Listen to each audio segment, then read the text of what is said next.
and to not worry about the stigma behind it, because the public's perception of it is trash. Like, you watch TV shows, you watch movies, music videos. You need to make a quick joke about something. Oh, nigga, let's make a herpes joke. Yeah, you dig? Not And realizing that. Not realizing that I'm in a herpes Reddit, a subreddit, and if you know anything about Reddit, then you know how these things operate. Literally, and when I say literally, though, take this for, I have no reason to lie to you. Keep it a buck. Literally, every single day, somebody comes into this Reddit group and says, "Help! I just got diagnosed with herpes. I hate my life. I want to die." The CDC has no information on, the CDC tells you on their website, the same niggas that's giving us information about every other disease tells us on their website, ain't no need for us to really test everybody for herpes, because almost everybody got it anyway. So what the fuck you stressing for? In so many words, a government agency has that in the language on their website. But the social stigma of it makes people hate themselves and makes people feel like shit. It makes people want to die and do all these terrible things for, again, a skin rash that honestly doesn't even affect you that much. In the long run, there are suppressive pills. You can change your diet.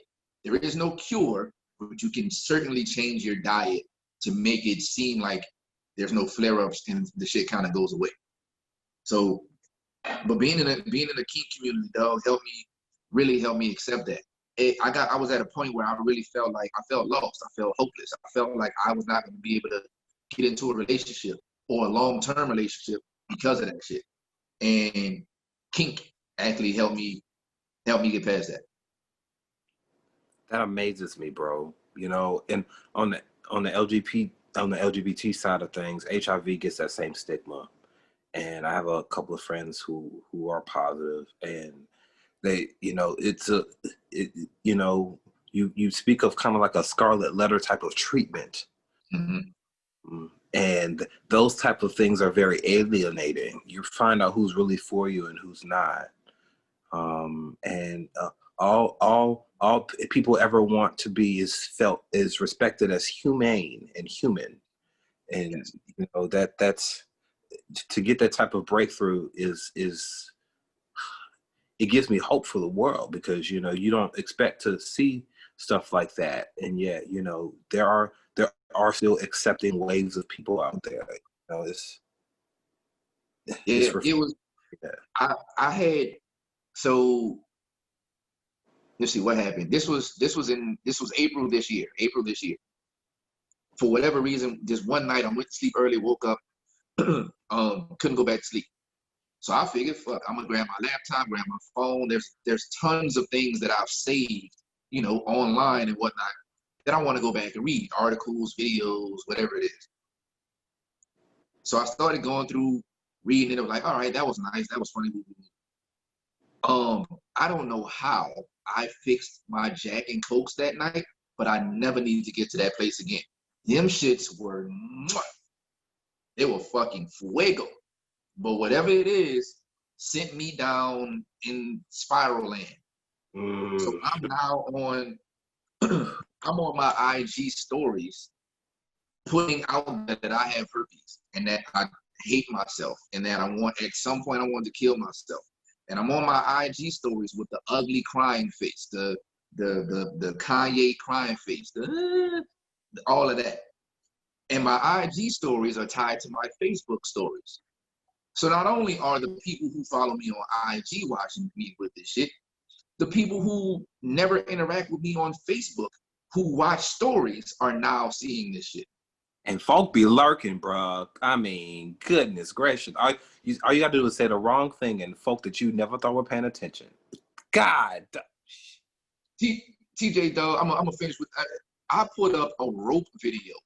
I put up one road video this one time. I had on Facebook stories, cause I go back and look at my account now, cause now I'm watching you niggas. I'm watching y'all watch me. I had almost 200 views on a story. I don't get 200 likes or comments on shit in a year, but 200 people saw my Facebook story because now Wes is talking about rope. Okay, got you, bitches. So go back in the story. A bunch of people, you know what I'm saying? A bunch of people were seeing what I was posting and just started reaching out to me. They were like, bro, you good? And I was like, I'm gonna be fine. I'm gonna be fine. I slept it off, got up the next day, and legit was good. Like what was out there, I felt was out there. It was part of a release that I needed. And then I made a video kind of apologizing for people having to see me in that manner. Because there's a ton of people that never seen me cry, never seen me break down, never saw me like that. So I apologize to anybody that felt some kind of way about seeing me like that. Fast forward, after a bunch of the therapy sessions, after I frantically tell my mama about it, I didn't tell my dad at this point. But it was already in my bio across all my social media. A friend of mine sent me a thing that was like, hey, tomorrow is Herpes Awareness Day. And I was like, oh shit, that's nice. So then on the actual day, I said, hey, send me that thing that you sent me last night. Like, send me the link to it. She's like, I ain't got no link. So I Googled it. I got the link myself. I said, all right, okay. All right, Wes, it's Herpes Awareness Day, bro. What you gonna do? What is you gonna do? So I went into one kink group. I said, hey, it's Herpes Awareness Day. And as somebody that has herpes, the jokes hurt.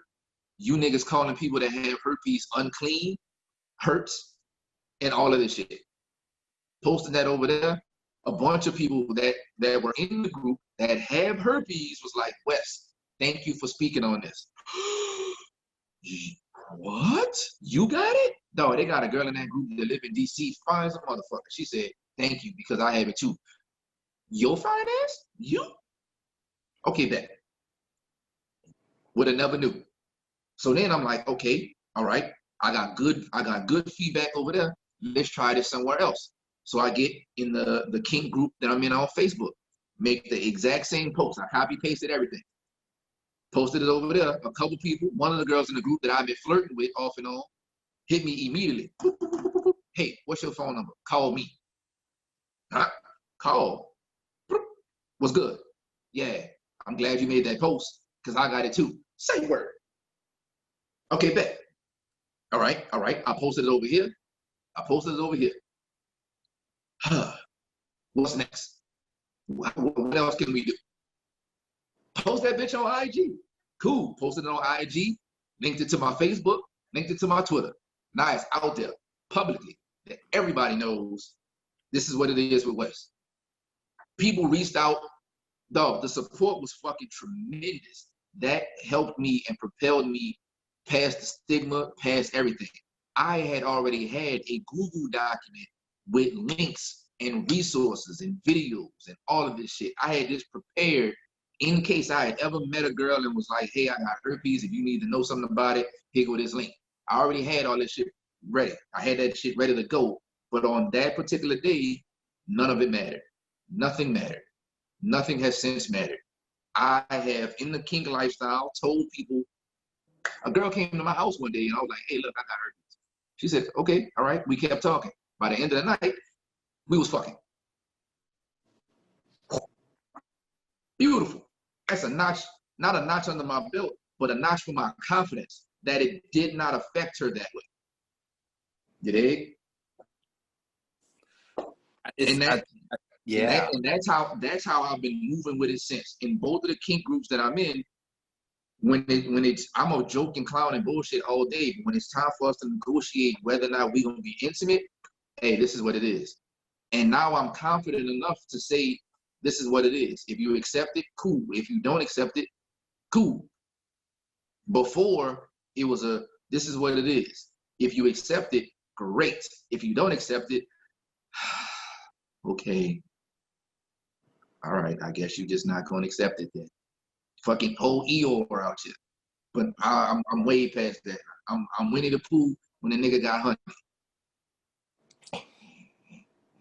Happy, just ecstatic.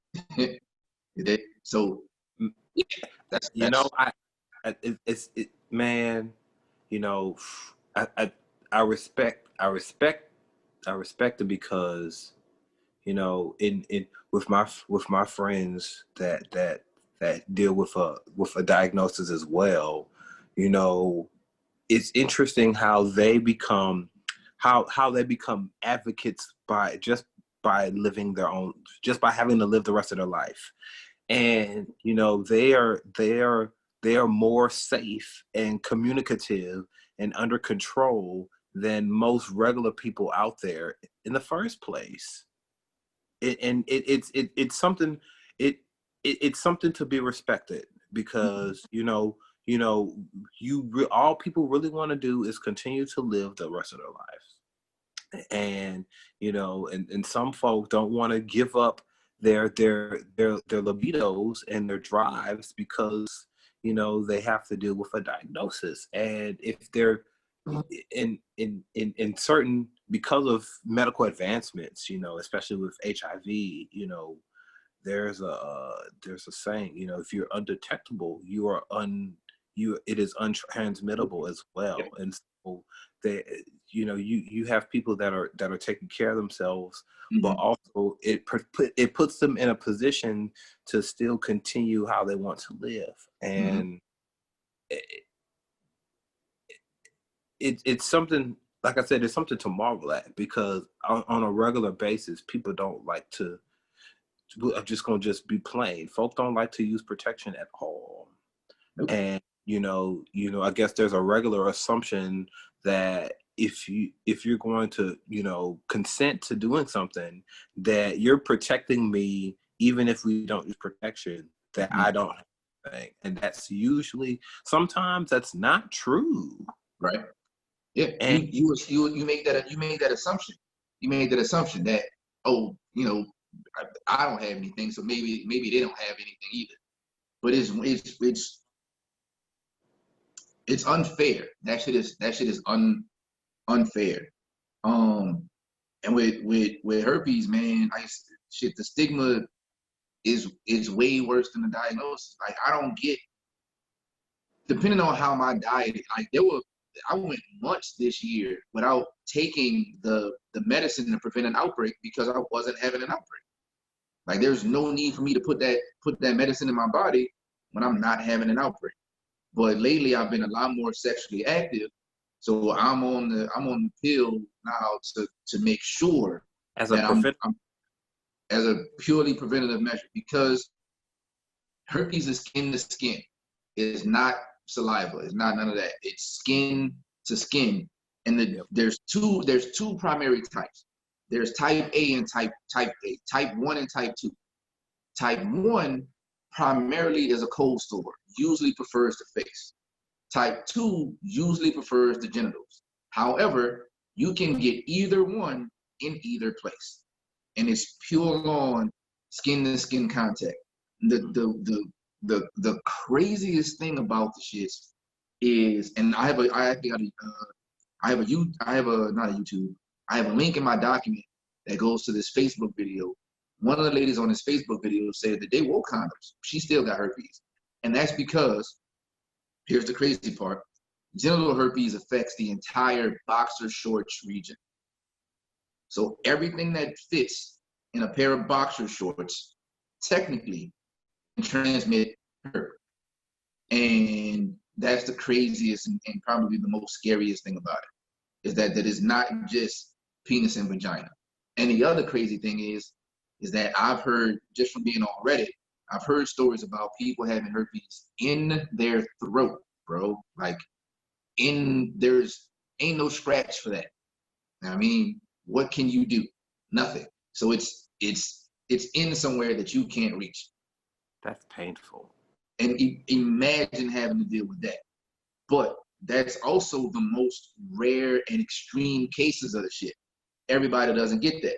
You dig? Mine is like a skin rash. My shit looking like a pimple, but on my genitalia. That's the difference. But I say it opens up the door to have the conversation. All right, I have it. Have you been checked and tested for it? And then the other thing is that again, I'm bringing this shit right back to the CDC.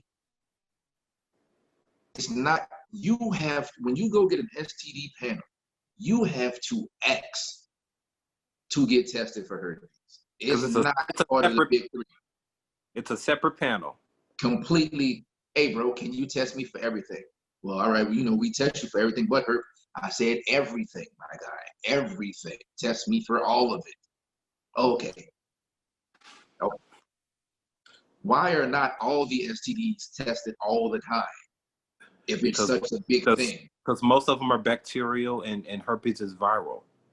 Yep, so and that's why. Yeah, they have to segment them. Mm-hmm. Yep, and that's why. But it's rope it all back to the kink. Like I said, man, it helps to have these conversations. These other kinksters, these people who like fire play, who like wax play, who like to be tied up, who like to be beat, who like to be watched, who like to do all of this shit that they like to do, got me to a point to be like, God damn, y'all some weird ass, y'all some fucking weirdo ass niggas. Cool. I'm with the weirdos now. I'm finally with the fucking weirdos. I am with the weirdos now. Cool. Let's go. Weirdos. Hashtag weirdos unite. Yeah. You know, I found myself able to have any type of conversation. Like I have bros that are able to confide in me on some stuff because all people ever want is trust and to feel like that humane. And I from feet to the purchase of used underwear, there's a little bit of everything for everybody. And yep. Man, it's a world, it's a world out there. Yes. And the world is literally your oyster, but as long as you communication is primary. It is everything. Because we see how the failure to communicate and the effects that has. Yes. Yep. And I mean, you don't even have to be in the kink world to be communicative in any romantic dealing. Like communication should be important regardless. So I think because it's such a taboo thing, communication becomes even more important. But to see it work out the way that it does on your end is, like I said, it's refreshing because you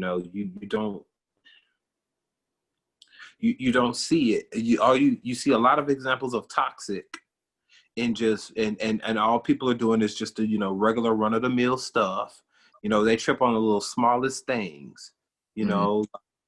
Like I've seen videos where the women will call out dudes that like maybe their nipples sucked on or something like that, and it's just like, if y'all tripping on that type of stuff, no wonder folk are so hypersexual and toxic and all that crap, because y'all. But it's learned. I feel like some things have been suppressed upon us that we have to that proud kink. Sometimes kink requires vulnerability between your partner and you, and a lot of times Black people aren't allowed to be vulnerable. So their engagement sexually has to be from a prowess standpoint. You have to have your superhead. You have to have your Mr. Marcus. You know what I'm saying? You have to have that. You have to have those type of characters. Just like regular type people are kind of even like shunned and like looked down upon. So